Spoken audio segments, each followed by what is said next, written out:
there's a tendency, just I think, in the human condition to be. I need everybody to stop coming in here while I'm on this interview. Please. I forgive you. It's all about forgiveness. So what place do Christian values currently have in the entertainment industry today? Well, none in Hollywood, but why would they?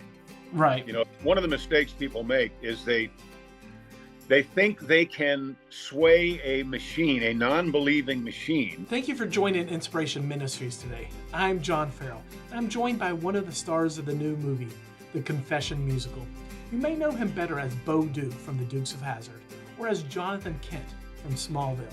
So please help me welcome John Schneider, where we'll talk about his new movie, Christian Values in Hollywood, and even Johnny Cash. I hope you enjoy. Thank you, first of all, for taking time out of your busy schedule to be with us, and I hope everything with your wife does get better. And thank you. So my prayers.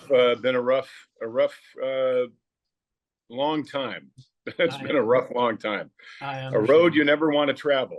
Right. Well, I pray that everything goes well with her, and that hopefully she's on the mend shortly. Thank you. Yes, me too. I think she is. You know, it's awesome. Well, it's hard to turn your loved ones over to kind of strangers. Right. You know, it's and what's yeah. So it's been interesting. She was hurting when we did Confession, when we did the musical, and I play a guy in the musical whose wife is sick and at home. That's the entire opposite of me, because he's like, oh, I can't wait until she kicks the bucket so I can get all of her money. Right. So God has a sense of humor. God definitely has a sense of humor. My gosh. Right. Yeah. So I appreciate it, and I'm anxious to have her back here at home, and that should be, you know, in the next couple of weeks. At least that's what we're hoping. That's what we're planning on. That's what we're praying for. And as you know, prayer works. Absolutely. So, and my prayers go out to you and your family, and hope for a speedy recovery for her. Thank you. Thank you. You'd mentioned very briefly Confession Musical, and so that's what we're gonna have a couple questions about the Confession Musical, and kind of what first off, I guess, tell me a little bit about what the Confession Musical is and how you became attached to this project. Well, it is first of all, it was a series of books that sold over 20 million copies in the Amish community. And then it turned into a musical a while ago. I think they had it on its feet for a year or so, maybe longer. I'm not exactly sure of the history of it before we got to it. But then the people that the response to it was so great that someone in the fold thought, you know, this would be a great opportunity to film this and to get it in theaters. So one of the great things about doing live theater is that you have a live audience there. You know, they immediately respond good or bad. Nobody ever talks about the bad, but they also respond, you know, bad. But you can only do the show for as many seats as you have in the audience. Right. So when you add the cinematic element to it, pardon me, I have puppy dogs making noise over here. Hey, Gracie, I have a dog named Grace. When you add that element to it, and then you release it, it's going to be released on the 20th of February. So a lot of people are going to have the opportunity to see it as if they were in the theater watching it live. That was very attractive to me. I thought, you know, this is a great. Mike, would you take this dog out of here? Yeah. My gosh, she hasn't made a noise all morning. It just waits for the opportunity. Now she's waiting for, oh, Dad's on the phone. I'm going to make Dad's noise on the now. phone. I'm going to make some noise. So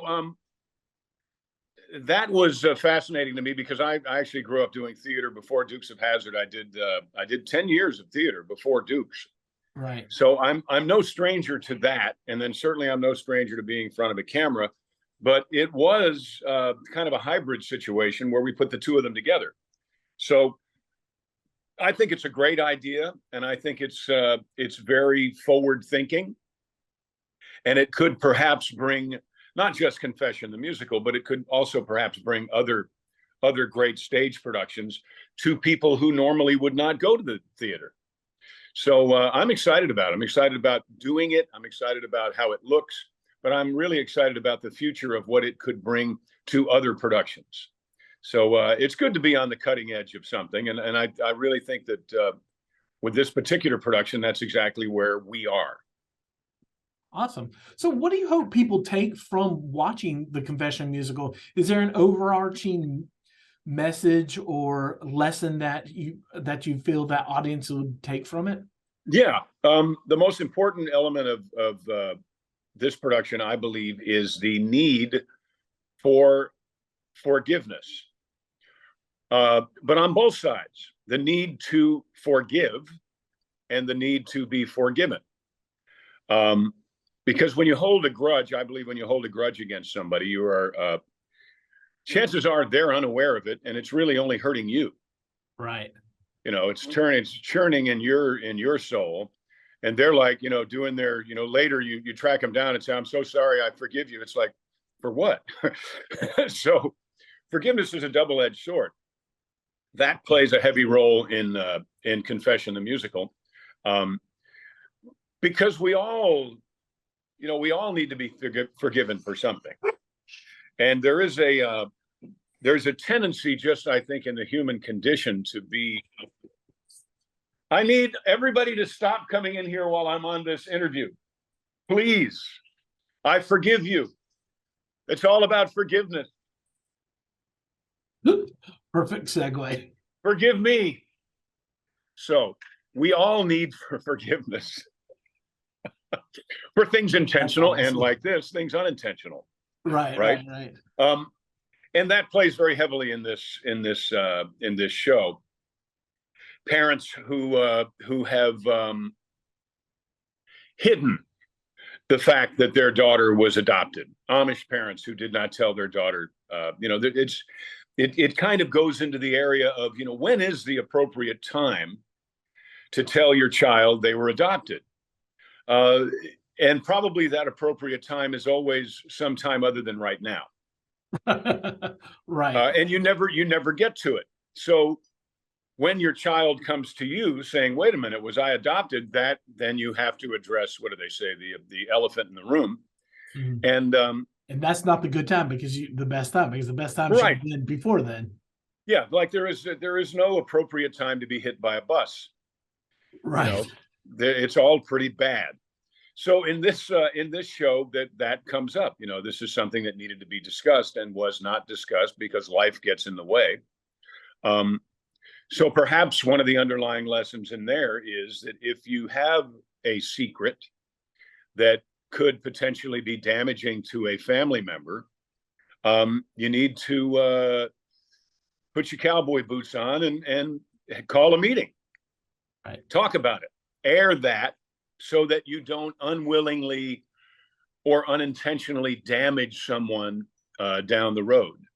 And like the title of the play, confess it. Say it again. And like the title of the play, confess it. Yeah, confess it. And confessions, it's plural because everyone in the play, in the musical, has something that they are, I guess the word would be, guilty of hiding. So I think it's really terrific, and it's sold over 20 million copies. So this is the storyline is tried and true. This isn't a brand new idea, right? To see if people will like it. 20 million people have already liked it. So the hope certainly is that some measure of those 20 million people will go see it in the theater and like it again and tell their friends, and then of course go out and get the DVD. I believe they're going to release it on DVD as well. Yes. So it's not a stretch to say your character Dylan Bennett was not a really nice guy, because he, as you mentioned previously, he was waiting for his wife to die so he could collect on her estate, all of her money, get her stuff, get all of her stuff.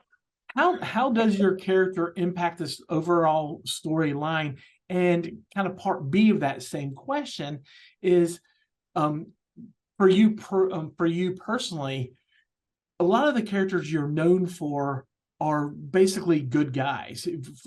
Bo Duke from Dukes of Hazzard and Jonathan Kent from Smallville. They're typically good guys. Yeah, but I Um, spent 8 years as Jim Cryer on the Haves and Have-Nots. right, Definitely not a good guy. true. Bad guy. Which is why I didn't mention it. Well, but But that could be deceiving though, because I've done quite a number of bad people, okay. starting with a show called Leverage. Mhm. Um, and then some movies that we've done here. There's a great line in one of the films we did where I have kind of hidden this gentleman away to ask him some questions. And he says, "Oh, I get it. Good guy, bad guy." And I say, "No, bad guy, worse guy." Well, And so I've done it. I've done it a bit. In this, I would say that I'm really the comic relief, okay. because I'm a bad guy, but I'm a bad guy like a twirling mustache, sort of a theatrical bad guy, Right. with really no redeeming qualities other than maybe a disarming smile. And it was fun to do because I haven't. Let's see, have I ever played a? Well, I did Chicago on Broadway, and Billy Flynn is kind of a snarky guy. Yeah. He's rather insincere, put it that Right. way. So Dylan is very honest in his insincerity. He's an honest thief, an honest liar. Right. I guess that's He's an interesting way to paint it. yeah, he's the guy that would say, "Look, trust me, don't trust me." So, so what was it about the Confession musical that attracted you to the project? Well, certainly the storyline, but really the distribution model, I think, is great. I think it's unique. And also an opportunity to really get a look inside a part of our world that I have never really been privy to at all, the Amish society, and what some of their customs are, what some of their music is. I found it fascinating that we were there, and early on in our rehearsal process, I had 4 or 5 probably 40, 45-year-old women come in to get a photograph taken with me because they had watched Dukes when they were little. Right. And they're all about the same height, and they were all dressed exactly the same in their outfit with their bonnet, which plays a big part comedically, in the play musical.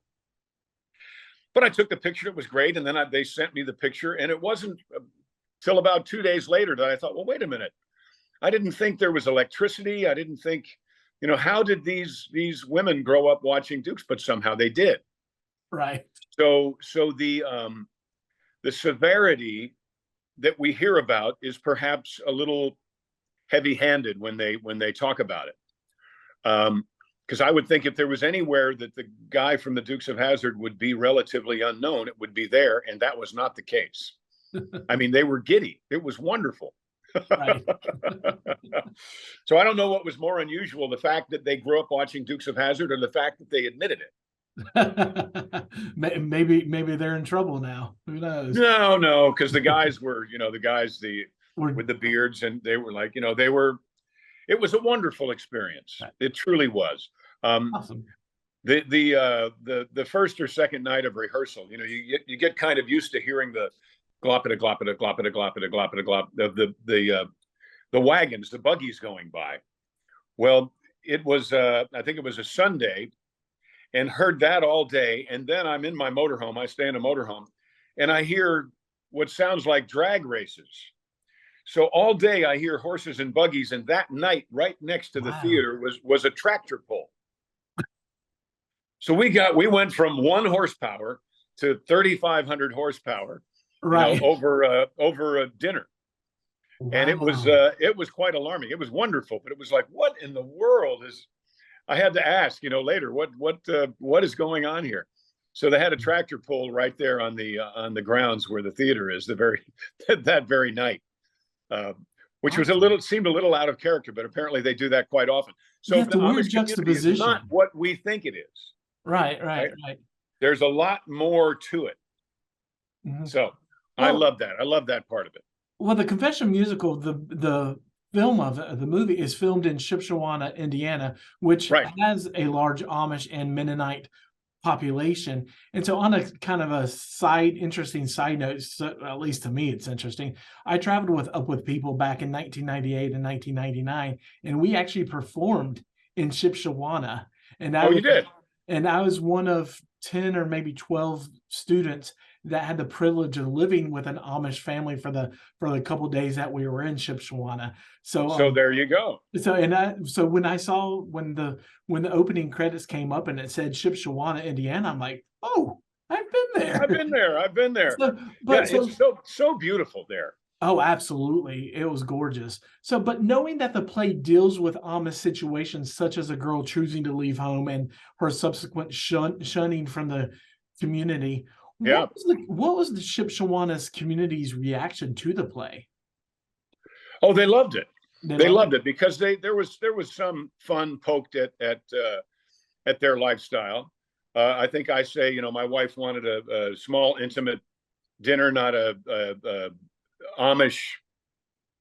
What did I say? Like a free for all Amish buffet, Right. and they thought that was hysterical. So, and when I say Shipshewana in it, I'm saying, I'm going to go on vacation when I get all this money. I'm going to go to Hawaii or Italy or Paris or Shipshewana. So, they enjoyed that. They were very serious when we got to the shunning part. Shunning was just a word for me until I did this show. I had no idea the gravity Right. of what a shunning is. And I think that the play deals with that very, very well. Mhm.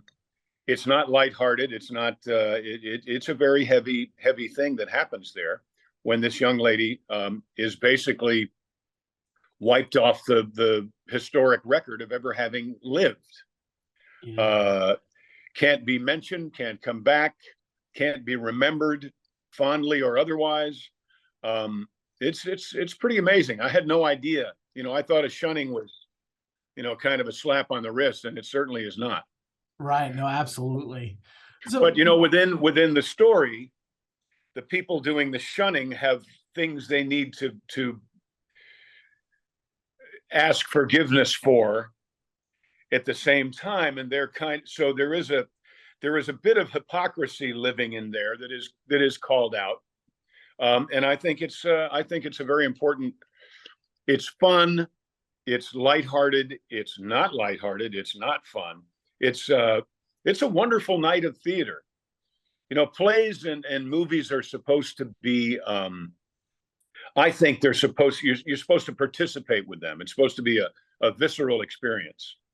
And this one is certainly that live when we did it, and probably even more so because in a play, you're way back here watching it. But when you suddenly go from a play to a movie, it's going to make whatever conversation is had here is going to have much more import. right. So, or perhaps more comedy. So I'm very excited to see what audiences think of it. And like I said earlier, I think this could actually birth a new entertainment medium. Right. I mean, why not? Oh, When I was a absolutely. kid, there were some movies that were made: Seven Brides for Seven Brothers, Fiddler on the Roof, Little Abner, Annie Get Your Gun. The Music Man. They were filmed like movies outdoors. So what's so different about this is it's filmed on a stage indoors. So I'm anxious to see what audiences think of it. Awesome.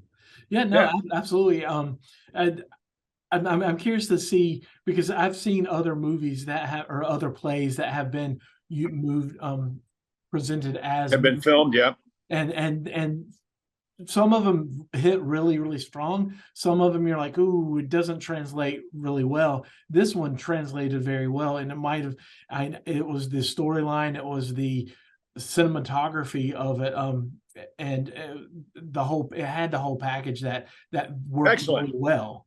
So at least Yeah, from you have me at a disadvantage. I've only seen little snippets of it. oh So, really? and So, what I yeah, saw, I loved. So I'm anxious to see the whole thing. awesome. Yeah, Lori sent me a screener a couple days ago, and so I watched it. And so, Oh, well, aren't you special? so when and where can people watch the Confession musical? Um, I think there's a website. I know it opens on the 20th of February, right? Okay. Do you have that information? Yes. Then people are they're going to have to look it up, go to the website, confessionthemusical.com. I'm not sure. You're going to have to authenticate that, but it will tell you it'll tell you where it is near you. It's a different kind of distribution. It's through Fathom Events. It's not Phantom, Fathom Events. So look it up, folks. And if it's near you somewhere, then by all means, please go see it. If it's not, then by all means, call your local movie theater and say, hey, we'd like to see this. Right. And, Hollywood has so alienated all of the mom and pop, smaller distribution, smaller movie theaters, that they would delight in making the call and presenting to you what you want to see. Because heretofore, Hollywood has basically told them what sort of nonsense they've had to show you. And they would like to not have to deal with them anymore. Just like I don't deal with them anymore. I have shaken the dust of Hollywood off my shoes about 12 years ago and have been delighted ever since. So that's actually a great segue into my next couple of questions. And I think I know your answer to this, but I'll ask it for just see what you say. Maybe you'll surprise me. So what place do Christian values currently have in the entertainment industry today? Well, none in Hollywood, but why would they? Right. One of the mistakes people make is they think they can sway a machine, a non-believing machine, into supporting our agenda. We have an agenda. We have a narrative. We have an agenda. We have all those buzzwords, but there's no reason to believe that Hollywood would have anything to do with it. And there's no reason for us to want them to, because in order for it to be palatable for the machine, which, by the way, proved itself ultimately satanic on the Grammys, not kind of satanic, not maybe satanic. The devil displayed his glowing red underbelly at the Grammys the other night. I'm shocked. I thought the devil was smarter than that. Okay. Now, millions of Christians who just kind of complained about the Grammys will never watch the Grammys again, nor should they. Right. Okay. So in order for the machine to help us put forth our stories, we would have to compromise in some way to make it more palatable for them. Why would we do that? That's not what we're called here to do. We're not called here to be kind of light or kind of less dark. We are called here to be light. So that's what we must be. So we must find other avenues of distribution, or, like my wife and I have done, create them ourselves. Awesome. So now we don't make, the movie I told you about where I'm the bad guy, worst guy, that's a really base crime drama with awful language and all kinds of stuff. So we made, when we first started here, we made movies that were kind of like the movies I grew up watching, like The French Connection, and like really hard-hitting crime drama. But our latest one is called To Die For, and it's about our flag. It's about someone who is a career Marine who does not understand why in this world he's the bad guy for flying the American flag from his El Camino, and the local high school quarterback is the good guy for taking a knee at Friday's game. There's a lot of people like me who don't quite understand how that shift happened. No, absolutely. So we made a movie about it, and it's doing great. It would have been folly for me or my wife to have thought that Hollywood would touch that subject matter. Of course they wouldn't. Why would they? Right. So we did it ourselves, and we've been tremendously successful in our self-distribution world. It's been the most successful thing we've done. Awesome. And it's caused the other movies to start selling and all the other music to start selling as well. So I say all that to say that it's hard work. You know, faith is not easy. Standing up for what you believe is not easy, but it's absolutely necessary. And you can't, if you really believe it, you can't not stand up for it. You cannot hide that. What is the you can't hide that. I forget what the scripture is on it, but that's hiding your light underneath a bed or a bushel or under a tree. I don't know what it is. Some pastor will correct me right now. But you can't do that. And if you can, then I question whether or not you really believe what you say you believe. Right? Oh, absolutely. It's not hard to die for what you believe in. It still hurts, but it's not hard if you really believe in it. Right. So how has your faith affected the types of projects that you've been presented? And kind of to further that a little bit, how has it impacted the projects that you have signed on for? Well, I always bring if you're going to play a bad guy, play the best bad guy you can. Right. Make it so the good guy looks better, or girl. And yes, I still believe there's a difference. But I kind of bring people don't bring me things that I certainly wouldn't do really anymore. And if they do, I tell them, look, you know, good luck to you, but I can't do that. Or if I do, I'm going to bring this to it. If you have a problem with that, then tell me now, and we just won't make a deal. Right. But I've been very fortunate in people pretty much know where I stand. But they know if I'm going to be a bad guy, I'm going to be a great bad guy. But they don't. People say, well, you know, what would you do about, you know, somebody wants you to play an abortionist? I'd say, well, then I've got to, sure, I'll be a terrible, awful abortionist, and I'll get, as long as I get my comeuppance, as long as I'm not the good guy, then absolutely, you know, because somebody needs to be Judas. Right. No, Somebody absolutely. needs to be Herod, you know, we need to have, I believe we need to have people of faith playing the bad guys so that they can be played properly, so that there can be some sort of maybe remorse or some sort of a realization that they're on the wrong side. I don't know. It depends. It depends on the part. But I won't do something that is opposed to my belief system if that belief wins out in the end. Right. Okay. Yeah. But I'll be as despicable as they come. I'm fine with that, as long as I don't win. Right. No, absolutely. So you got to stick by your faith, and at the end of the day, that's what you have at the end of the day. Yeah. And ultimately, if I can express something really, really well that shows people this line of action, this course of action does not end well, then I'm okay with that. Absolutely. Right. So you've had successful careers on the big screen, on the small screen, on stage, and even in the recording studio. Of those four different entertainment styles, I can't. Which do you prefer? It's impossible. Which of your children do you love more? Right. No, it's impossible. I'm sure there's pros and cons to both, or to all four of them. I can only think of pros, really. Okay.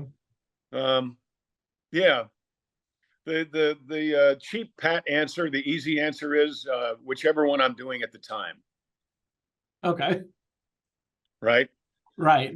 Because I love it. I mean, I love it. I love all of it, and it's all, to me, it's since I came from theater, it's kind of all in the same bag. Just a little bit different technique. I do love that. My wife and I, we make our films out here. I do write and direct them, and I really do enjoy directing and editing, just as a kind of an intellectual exercise. But as far as John having a great time, it's whichever. Like Friday night, I'm on stage in Tennessee with my band doing a concert. Going to drive all the way there, 8 hours, do a concert, and then drive all the way back so I can be with my bride on Saturday before I go off on Sunday to do another movie. So you got a busy schedule. I do have a busy schedule, and with Alicia being in the hospital in the middle of it, it's a little nerve-wracking. Right. It's a lot nerve-wracking, but we'll do it. We do what we say we were going to do. You have to be a man or woman of your word. Right. And that's what I'm in the process of being right now. Awesome. Well, I have about 7 minutes left, and so I just have a couple last minute questions for you, and then I'll let you go about to your business and send up prayers for your wife. But thank you. Some faith-based films have been, sometimes rightfully so, criticized for being too preachy, cheesy, or unrealistic. But in your opinion, what is the best advice for making real faith-based films that don't come across as any of those things? The best advice I can give a faith-based filmmaker is to do your best to remember what it was like to think people who could say, Jesus Christ is my Lord and Savior, were pathetic. You have to remember that people who don't know that. So you can't talk preachy, churchy shorthand to someone who thinks you are pathetic. You will not catch any fish with that. Absolutely. Okay. So you've got to be very clever. And in my opinion, it's like a pat in the church world. You got to stop preaching to the choir. The choir's already in the building. Preach to the other people in a palatable, worldly, realistic manner. Absolutely. Okay. Absolutely. So look at your script and make sure you're not, everybody's not running around with a powder blue sweater trying to be nicer than Jesus. There. Right. I have no problem with that. I remember thinking, what in the world are these people? Really? You believe that? Good luck with that. I remember feeling that way. And I think it's important to remember feeling that way. Awesome. So I read somewhere that you spent some time living with Johnny Cash and June Carter Cash, and I was wondering, what role did your time with him and your conversations with him play in your faith journey? That's kind of morphed around over the years. The thing that John was amazing at is he was fully believer and fully scarred and damaged at the same time. Right. So what Johnny Cash was for me, I bring up the powder blue sweater and, trying to be nicer than Jesus. He was not that. There were a lot of people in my life. I had become a Christian before John and I did Stagecoach. And then as soon as Hollywood Christianity found out, oh, there's another Christian, everybody just wanted to be swell and golly and gee and blessed, brother. And it's like, made me sick. And it about turned me away from it and turned me away from Christ until I spent time with Johnny Cash, who was flawed. And he was a man. He was, I would say, Johnny Cash was a man's man who believed in Jesus Christ and did not want to disappoint his Savior or his wife. Right? He lived in fear of disappointing June. Not fear of June, but fear in disappointing her, which is an important distinction. So seeing that in a really rough guy, great guy, but really, I had a pastor in Santa Rosa, Strategic Christian Services. Dennis Peacock was his name. And he said he didn't trust any Christians who either didn't have or chose to hide their scars. Right? Right. You get them through life. Absolutely. And as you get them through life, you don't pray them away, you pray their healing. And I think you display them for all to see, because I've seen what visible scars on Johnny Cash, and I don't just mean the thing on his face, but visible scars that he put there himself. Right. I saw the power of that in our friendship. And John passed away quite some time ago, and I'm still talking about it. Right. And so his scars are still healing me and other people to this day. So there's the power of your scars, folks. Don't hide your scars. Absolutely. And do your best not to open them up again today, but you probably will. So don't beat yourself up about it. Just fix it. We're in a constant state of fixing, a constant state of repair. And if you don't think you are, reconsider. Thank you for watching my conversation with John Schneider. For more information and to purchase tickets for the Confession Musical, be sure to visit confessionmusicalmovie.com. The movie is only in theaters on February 20th through Fathom Events. And remember to stay tuned to Inspiration Ministries YouTube channels for more faith-based content. Thanks again for joining us, and God bless you all.